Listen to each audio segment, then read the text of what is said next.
PM की बैठक को लेकर सोर्सेस के हवाले से यह बड़ी खबर है। संभावित मंत्रियों को पीएम ने एजेंडा बता दिया है। पीएम ने 100 दिन के एजेंडे पर चर्चा की है। 100 दिन का क्या कामकाज होगा, इस पर सब कुछ तैयार रखने के लिए कहा गया है। 2047 तक विकसित भारत बनाने का लक्ष्य भी इसमें रखा गया। बैठक में पीएम ने रोड मैप तैयार करने के निर्देश दिए। एक्सक्लूसिव तस्वीर इस वक्त हम आपको दिखा रहे हैं। वो सभी नाम, वो सभी संभावित मंत्री जिनको फोन आया, और ये देखिए वो सभी चेहरे इस वक्त आपको नजर आ रहे हैं। प्रधानमंत्री सभी से बात कर रहे हैं, उन सभी को संबोधित कर रहे हैं। एक एक वो नाम जो कि हमने आपको बताया वो इस वक्त आप देख पा रहे हैं टीवी स्क्रीन पर, चाहे ज्योतिरादित्य सिंधिया हो या तमाम जो नाम है। करीब बताया जा रहा है 50 की संख्या में अलग अलग नेताओं को, सांसदों को फोन आया जो प्रधानमंत्री के साथ उनके आवास पर चाय पार्टी पर चर्चा के लिए पहुंचे, और तस्वीरें भी इस वक्त हम आपको बता रहे हैं। और इसके अलावा क्या कहा गया है इसमें, जो प्रधानमंत्री की तरफ से निर्देश दिया गया, प्रधानमंत्री ने 2047 तक विकसित भारत का रोड मैप तैयार करने की बात कही है। इसके अलावा 100 दिन के कामकाज पर किस तरह से आगे बढ़ना, यह सब कुछ कहा गया है। ये तस्वीरें आपको दिखा रहे हैं, देखिए एक एक चेहरे पर गौर कीजिए। मोदी 3.0 की शक्ल सूरत कैसी होगी आपको अंदाजा हो जाएगा। जितिन प्रसाद आपको तस्वीर में नजर आ रहे हैं, पीलीभीत से पहली बार चुनकर आए हैं भारतीय जनता पार्टी के टिकट पर। ज्योतिरादित्य सिंधिया नजर आ रहे हैं, शिवराज सिंह चौहान नजर आ रहे हैं, विदिशा से बम्पर मार्जिन के साथ इन्होंने जीत हासिल की है। धर्मेंद्र प्रधान देखिए तस्वीरों में, जिनके बारे में चर्चा थी कि ओडिशा का इन्हें मुख्यमंत्री तो इस बार नहीं बनाया जाएगा, यह भी क्लियर हो गया कि ऐसा नहीं होने जा रहा है। अमित शाह, राजनाथ सिंह, ये तमाम चेहरे तो हैं ही, क्योंकि वित्त मंत्रालय हो, रक्षा मंत्रालय हो, गृह मंत्रालय हो, विदेश मंत्रालय हो, ये बीजेपी के पास ही रहने वाला है। जयंत चौधरी हमें तस्वीरों में नजर आ रहे हैं, आरएलडी के वो मंत्री बनाए जा रहे हैं। इसके अलावा एचडी कुमारस्वामी को हम तस्वीरों में देख रहे हैं, उन्हें मंत्री बनाया जा रहा है। आनंद प्रकाश पांडे हमारे साथ मौजूद हैं। आनंद, अब अंदर की तस्वीरें सामने आ गई हैं और इन तस्वीरों को देखकर ऐसा लग रहा है कि बाकायदा नरेंद्र मोदी की तरफ से अपने तमाम संभावित मंत्रियों को एक प्रेजेंटेशन दिया गया है, जिसमें 2047 की बात की गई है, 100 दिन के एजेंडे पर बात की गई है। जी बिल्कुल, आप तस्वीरों में आप दिखा रहे हैं कैसे प्रधानमंत्री नरेंद्र मोदी जो उनके जो मंत्री हैं, जो सांसद हैं, जिनके साथ वो शपथ लेने जा रहे हैं, उनको कैसे ब्रीफ करें, उनको बता रहे हैं। प्रधानमंत्री उनको ये बता रहे हैं कि एक मंत्री के तौर पे मेरी आपसे क्या उम्मीद है, साथ ही साथ जो एजेंडा हमने आपके सामने रखा है वो सरकार का जो एजेंडा है वो आपका भी एजेंडा है, और आप ही के जरिए जनता की जो उम्मीदें हैं, आकांक्षाएं, उसको पूरा करना है। 2047 तक विकसित भारत बनाना है। प्रधानमंत्री बार बार कहते रहे, नए मंत्रियों को टारगेट दिया गया कि अभी इस एजेंडे में लग जाइए। और शपथ लेते ही प्रधानमंत्री कहा कि जैसे आपको पोर्टफोलियो मिलेगा आप अपने मंत्रालय के 100 दिन की जो कार्य योजना है उसमें जुट जाइए। इसके साथ साथ प्रधानमंत्री ने जब चुनाव के पहले कहा था कि 5 साल का रोड मैप भी तैयार करने को उन्होंने कहा था हर मंत्री को, हर मंत्रालय को, तो वो 5 साल का जो रोड मैप है उसको भी प्रधानमंत्री ने कहा कि उसमें भी आज जुट जाइए। और साथ ही साथ प्रधानमंत्री ने ये भी कहा है कि जनता ने एनडीए को बहुमत दिया है, एनडीए के साथ जनता है, तो आप जो भी अगर सीटें कम हुई है तो उसकी निराशा में मत पड़िए, आप पूरे जोश के साथ जनता के हित में, देश हित में काम करने में जुट जाइए। जो भी मंत्रालय आपको मिले, जैसा भी मंत्रालय मिले, आप ये मत सोचिए कि वो अच्छा है, कम है या बड़ा है, आप उसमें जुट जाइए। आपका सिर्फ और सिर्फ काम ये होना चाहिए कि जनता का हित कैसे करें और देश हित कैसे करें। जी अच्छा, एक बड़ी खास बात है आनंद प्रकाश, देखिए नाम तो हम लगातार दिखा रहे हैं, लेकिन जितनी संख्या में नाम निकल कर आए उससे अच्छी खासी ज्यादा संख्या में जो सांसदों की संख्या इस वक्त प्रधानमंत्री के साथ उनके आवास में जो तस्वीरें हम दिखा रहे हैं वो नजर आ रही है। तो कुल मिलाकर कितनी संख्या में संभावित मंत्री आज शपथ ले सकते हैं, क्या जानकारी आपके पास? जी देखिए, प्रधानमंत्री के साथ अगर हम जो मंत्री स्वतंत्र प्रभार और राज्य मंत्रियों को जोड़ दें तो लगभग 50 के आसपास से सूची पहुंच रही है। हालांकि जो टोटल स्ट्रेंथ होती है लोकसभा की 543, उसके 15% जो उसकी संख्या होती है उतना ही मंत्री बना सकते हैं, यानी कि 81 मिनिस्टर्स प्रधानमंत्री नरेंद्र मोदी बना सकते हैं।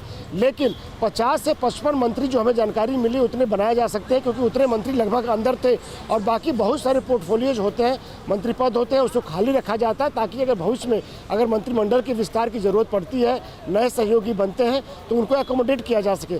तो 50 से 55 का आंकड़ा हमें नजर आ रहा है, जो हमने तस्वीरों में, वीडियो में, और जितने यहाँ पर अंदर आए थे जो अंदर बाहर जो निकले हैं अंदर से, उनकी संख्या के हिसाब से हमें लग रहा है कि 50 से 55 के आसपास जो है मंत्री, राज्य मंत्री और स्वतंत्र प्रभार आज प्रधानमंत्री नरेंद्र मोदी के साथ शाम 7:15 बजे राष्ट्रपति भवन में शपथ ले सकते हैं।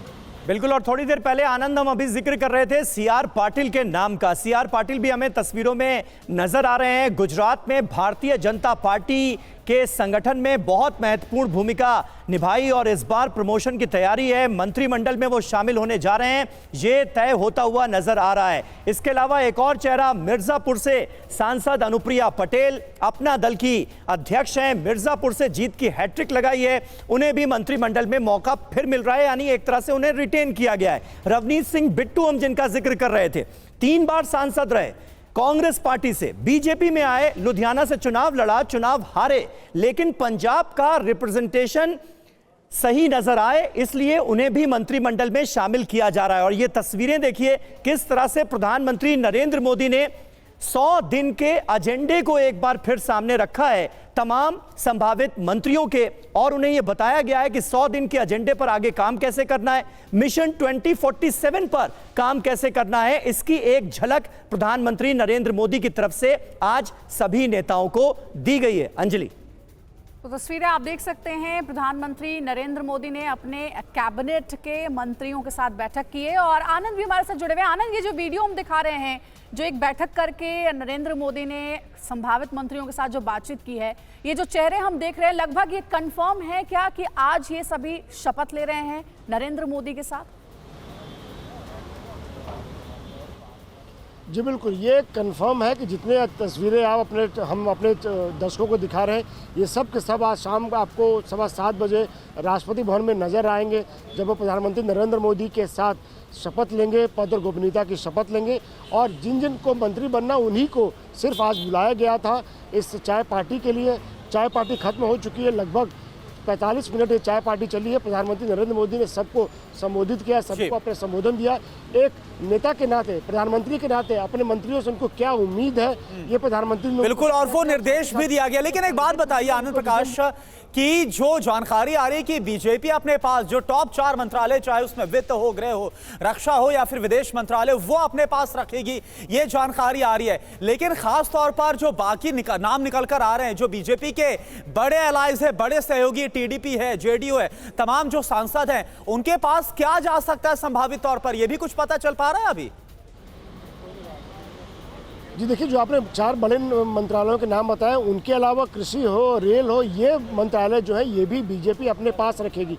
उसकी वजह यह है कि पिछले 10 सालों में प्रधानमंत्री नरेंद्र मोदी की सरकार में बीजेपी ने जो आधारभूत संरचना से जुड़े हुए जो मंत्रालय होते हैं, उनमें अच्छा खासा इन्वेस्ट किया है, ह्यूमन रिसोर्स इन्वेस्ट किया है और फंड इन्वेस्ट किए, वो रेलवे हो, रोड हो, कृषि हो। क्योंकि आपने देखा होगा कि रेलवे लगातार सहयोगियों के पास रहा, इसके पहले की सरकारों में भी तो रेलवे का बंटाधार हुआ, नई नई ट्रेनें चली, नए नए स्टॉपेज बने, लेकिन जो मूलभूत काम होते हैं, पटरियों की मरम्मत हो या पटरियों को बनाया जाना हो, इलेक्ट्रिफिकेशन हो, ये काम बिल्कुल नहीं हुआ। जो भी मंत्री आया है, जो सरकार आई, उन्होंने ट्रेन की संख्या बढ़ा दी और साथ ही स्टॉपेज बढ़ा दिए, लेकिन आधारभूत जो उसकी ज़रूरत है उसको पूरा नहीं किया। लेकिन 10 साल में जब से प्रधानमंत्री नरेंद्र मोदी बने, उन्होंने जो आधारभूत जो बेसिक ज़रूरतें होती हैं मंत्रालय की या मंत्री की, उस पर काम करने के लिए अपने मंत्रियों का उस पर काम भी हुआ था। ऐसे में अगर आप सहयोगियों को दे देंगे तो उससे जो है आपका जो आपने जो रफ्तार पकड़ी है वो रुक जाएगी। तो ऐसे में आपने बात की सहयोगियों की, तो इसके लिए स्टील है, फूड प्रोसेसिंग है, फूड मिनिस्ट्री है, ऐसे जो मंत्रालय है, माइटी है, ऐसे मंत्रालय सहयोगी दिए जा सकते हैं। माइटी का मैंने नाम इसलिए लिया कि आईटी मिनिस्ट्री जो है, चूँकि टीडीपी इसको चाह रही है, टीडीपी ने एक यंग जो है लगभग 36-37 साल के हैं, उनको मंत्री के लिए नाम भेजा, राम मोहन नायडू का जो अंदर थे। और चंद्रबाबू नायडू ये चाहते भी है कि आपको याद होगा कि हैदराबाद, साइबराबाद, यहाँ पे आईटी का हब था जब चंद्रबाबू नायडू इसके पहले मुख्यमंत्री थे। तो माइटी वो चाहेगी, यानी माइटी यानी कि इंफॉर्मेशन टेक्नोलॉजी की मिनिस्ट्री वो चाहेगी।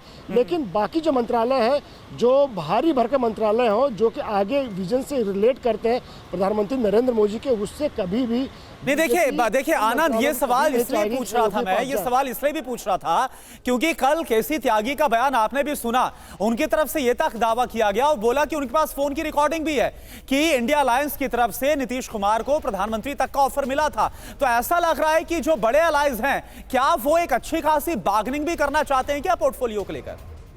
अरे नड्डा नहीं है विजुअल में, भूपेंद्र यादव है।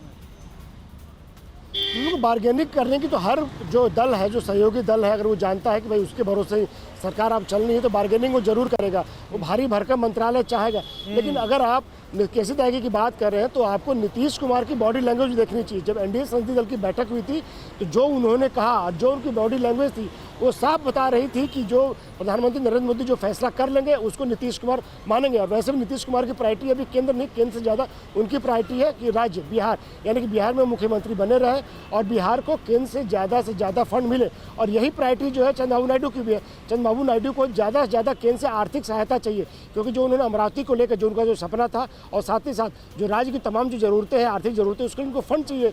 तो ऐसे में उनकी प्रायोरिटी जो है केंद्र में भारी भरकम मंत्रालय से ज़्यादा स्टेट को लेकर है।